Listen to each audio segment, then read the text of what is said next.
I'd like to thank Vincero Watches for sponsoring this train wreck of a video today with my E63 Wagon, which broke again in the weirdest way possible. I was thrilled that Vincero reached out since I'm a big fan of their product. I'm currently wearing their black chrono model with a silicone band, and it has the look and feel of a much more expensive watch. I mean, just look at the attention to detail here with the textured dial and bezel, along with the mixed metals in the finish. And on the back case is the company's motto. It's Veni Vidi Vici. I came, I saw, I conquered, along with a real piece of Italian marble. I also recently got their Chrono S model in rose gold. I'm gonna unbox it right here. It's nice and heavy, which is nice. You want a box to be heavy. Oh yeah. Yeah, it's really nice with the leather strap. It's kind of like a dress-up version of the watch that I'm currently wearing. Vincero watches are water resistant and have a scratch-resistant crystal face. And now is the perfect time to buy a Vincero watch because they're having a huge sale for their 5th anniversary. It's the biggest sale of the year and everything on the site is on sale. No exceptions. Even the all-new collection they just dropped is available on sale. Products do sell out. Do not wait. Go to vincerowatches.com, linked in the description below, and treat yourself to a Vincero watch. Linked in the description below, vincerowatches.com. Hello, welcome to Hoovies Garage, and today is Maserati's first road trip. I'm taking it up to Kansas City, doing what a lot of Maserati owners probably do, and that's drive their car from one repair shop to the next one. Unfortunately, the car wizard could not solve the transmission warning error with this car. He threw a shifter at it, he threw a transmission mechatronics, the electronic controller for the transmission, into it, and we still have the warning light. Now, the transmission, it works perfectly. It says manual mode is unavailable, but I can shift it manually through the gears, no problem. And it feels totally smooth and quiet, and other than the tires being a little out around from sitting so much, it cruises down the highway just fine. So he suggested that I take it to the Maserati dealer and have them figure out why this light is still on. It's headlamp leveling sensor failure as well.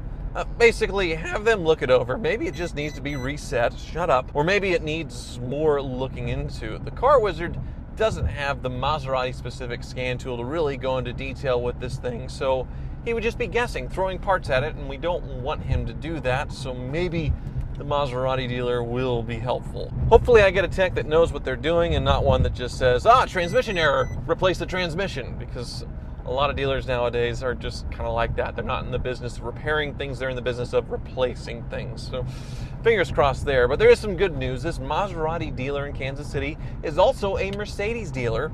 And at the Mercedes dealership here in Kansas City is my E63 Wagon that is supposedly fixed. I'm really looking forward to getting that car and dropping off this hoopty porte, this squatty potty. Okay, goodbye, hoopty Maserati. I'm not going to miss you that much, but fingers crossed we get you sorted out. And hello, E63 Wagon.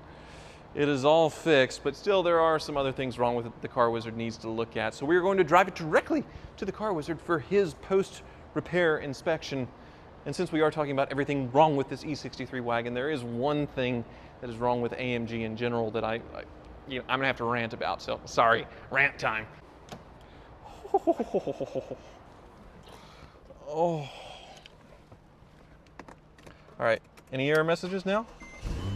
Service exceeded by 492 days, that's not an error message, but otherwise, we have nothing, nada, whole lot of nothing. So I rolled out of there, made it about 10 feet before the ESP light came back on, the traction control, which is what I had when I bought it, no surprise, but I can't believe this Mercedes is the same year, 2007, as the Maserati Quattroporte. And they were both about the same price, around 100 grand or so. It's hard to believe those two cars were in the same league back in the day because the Maserati quality isn't anywhere close. Now, for those who didn't see my first video with this E63, it was the cheapest E63 wagon for sale in the USA at only $13,000.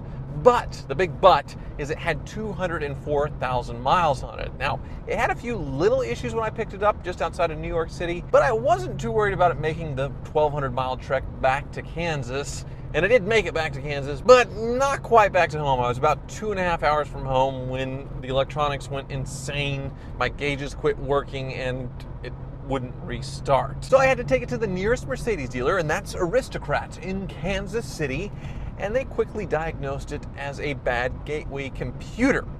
That part is around $300, but for them to diagnose this and to put it in at $180 an hour in labor, which is a lot, but that's normal dealership labor rates, the total was a little over $1,100 to get my Mercedes back on the road. Expensive labor rates aside, which is normal nowadays, they were really quick in getting this car fixed. It was me who actually had to wait picking it up because I was out of town. And the people there were really nice, and they were really excited to see this E63 wagon, because now we're into the rant time. This E63 is back when AMG was special.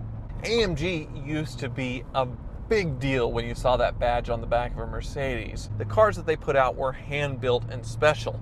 It was one man, one engine. That's why my engine is autographed. The man who built it has his autograph etched into a plaque on the intake. That's how much pride they took in their cars, being hand-built, one man, one engine. But a few years ago, AMG decided to quit doing this. Now their upper echelon cars are still hand-built V8 and V12 engines. Of the V12's not long for this world, but they decided to do lesser AMGs, and in my mind, they're just fakes. We used to make fun of people for taking their E500s or their E320s and putting AMG badges on the back and AMG wheels and calling it an AMG, but now that's exactly what Mercedes is doing, and they're taking their normal twin turbocharged V6 engines and calling them AMGs, E43s. Yeah, they're doing the appearance package and the seats and probably stuff with the suspension as well, but still, that's what you would call a sport package. Call it an E400 Sport. Call it something. Don't call it an AMG. This is from a company that used to say they built the best or nothing. Nothing at all, but then they started building the CLA 250, which definitely wasn't the best. It was a cheap Mercedes built to a leasing or a price point, a cheap lease price point, and that all went out the window. Now they decided to do the same with AMG, which makes no sense, because you could go buy a new E400 or E450. I don't even care about the numbers anymore because they don't even match the engines remotely anymore. You can get a tune from a place like Eurocharge that would bump the horsepower up to over 400 and have an engine that puts out more horsepower than a normal E43, because it's the same engine. It's the exact same thing. They just take the computer and dial it back a little bit. And that's not an AMG. That's not this. I'm getting a little worked up here, but as a die-hard Mercedes enthusiast who used to look back on Mercedes and really admire this car like the E63 and think it's something really special, Mercedes is taking that and just cheapening the brand. And of course, it's been really successful for them because more people can afford the AMG cars and they can look like a baller on a budget. People were putting fake badges on normal Mercedes anyway, so why doesn't Mercedes do it and charge more for their cars? I mean, it makes sense. They've sold a lot of cars, but for me, it's just disappointing to see that. Rant over. Now that I've gotten that out of my system, hopefully I'm not additionally disappointed in this AMG when I get my full inspection from the Wizard. 204,000 miles on this thing, so I'm sure there's going to be some stuff that I don't know about. Oh boy.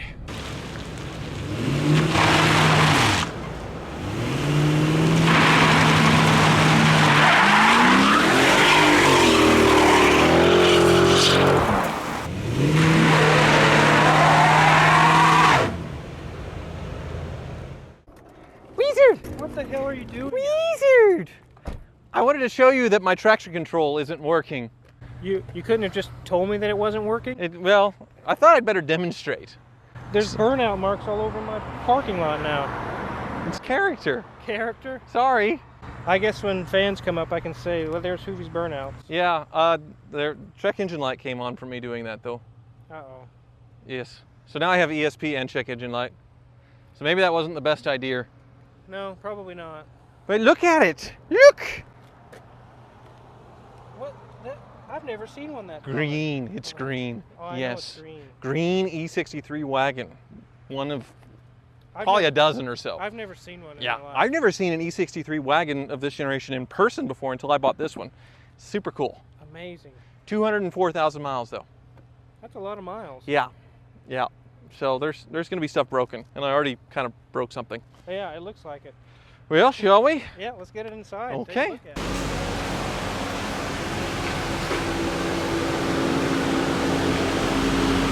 Well, I've lost power steering now. It really didn't like that burnout. So my little burnout caused a check engine light, and now my power steering to not work.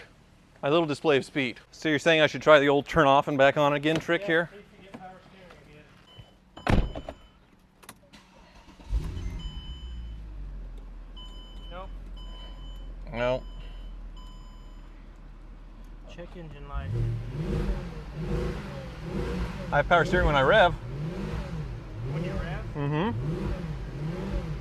How could doing a little burnout kill a power steering pump? RPMs? I don't know. It's kind of freaky. Maybe you killed your power steering pump. How could check codes and see what codes say? 1, 2 faults. No faults. So far, this is the best one. It's been a while since I've seen a lot of black. Uh-oh. Oh, there's 3. Okay. The brake, adaptive brakes, 3. Airmatic, 1. The SAM module, 1. Well, it's still less than 50, Yeah. like we normally get. Distronic fault, stop lamp switch. Something to do with just holding the brakes. I'm going to clear those. So holding the brakes on my burnout may have messed something up. Throws a code. Left front acceleration sensors, probably from doing the burnout. Why is it always the burnout? Why is it always my fault? No CAN message from control module. Speed sensitive steering. There's for your steering. Erase. Speed sensitive steering. That's pretty cool that it has that feature. Yeah. But obviously it doesn't like burnouts. So no to all E63 owners. Burnouts, donuts. It starts locking you out of Nope. Same thing. Yeah. So no faults. There's no more codes, anything with the speed sensitive steering. Everything's all clear. It's all happy. But I did find on here that says, this guy says, I think it's been discussed before, but power steering pumps die in these cars when you do donuts. Seriously? Ah yes, power steering pump operations. Some thoughts on why it fails when doing donuts. Even comes with a handy dandy diagram on all these check valves. So the forums are saying don't do burnouts in these cars because it kills the power steering pumps. And apparently that's what's happened here. Live on camera, you just witnessed monumental stupidity. The fact that you rev the motor and you start to get power steering again. Yeah. I think the pump finally crapped here. Lovely. Well, you can price that out. Let's see if we find anything else. Put it on the lift and take a look.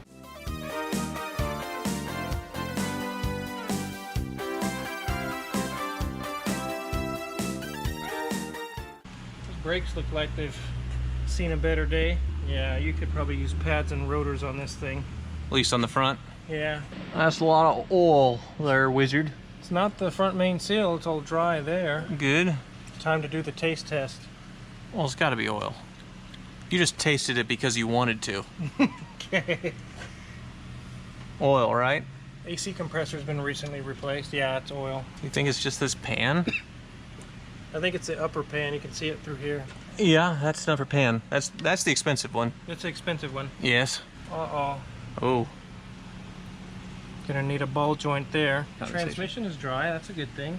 We got one dry thing in this car. That's good. It's very hot under here with the exhaust. Oh yeah, let's make it quick. No leaks on the differential. Nice. Back brakes. You're gonna need brakes, pads, and rotors back here too. Really? Yep.